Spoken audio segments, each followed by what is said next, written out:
Basi karibu, tunaendelea na mada ya upendo. Tulikuwa tukiongelea upendo wa agape, kwamba upendo wa agape ni upendo ambao una sifa zake, ni upendo ambao unavumilia yote, hauhesabu mabaya. Ndio upendo ambao umeandikwa katika kile kitabu cha Wakorintho wa kwanza sura ya 13. Lakini kuna upendo kwa unaitwa upendo wa philo au phileo kwa Kiunani. Huu ni upendo wa kirafiki. Mtu anaweza kuwa na upendo kwa sababu ni rafiki akampenda. Huu ni upendo ambao una mipaka. Upendo wa agape wenyewe hauna mipaka.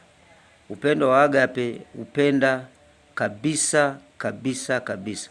Upendo wa kirafiki au upendo wa phileo ni upendo ambao watu wengi wanao hata leo. Mwingine anaweza kumsaidia mtu kwa sababu ni rafiki yake, kwa sababu anajua akimsaidia na yeye atamsaidia siku nyingine. Kwa hiyo huo upendo huwa unakuwa na mipaka. Na upendo wa kirafiki ni upendo ambao huwa hudumu, kwa sababu ni marafiki huwa wanaweza wakaachana, wanaweza wakatengana, wanaweza wakagombana, kwa sababu upendo wa agape wenyewe na upendo wa phileo ni upendo ambao uko tofauti kabisa. Upendo wa agape wenyewe uko pale pale, ugombane msigombane, bado watu wataendelea kupendana, watu wataendelea kuvumiliana na kuchukuliana.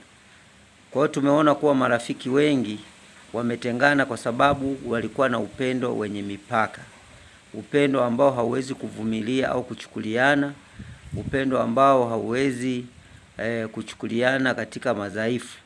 Na ndio maana mtu mwingine anaweza akasema huyu ni rafiki yangu wa damu sana sana sana sana, lakini kunapotokea shida au matatizo, basi yule mtu anaweza kumkimbia yule rafiki yake, kwa sababu upendo wa phileo ni upendo wenye mipaka, ambao kwenye shida ngumu, matatizo magumu, upendo wa phileo huwa unashindwa kuingia, hauwezi kupenya, kwa sababu ni upendo wenye mipaka, kwamba mimi nimekusaidia sana, niendelee kukusaidia tu, mimi siwezi kukusaidia.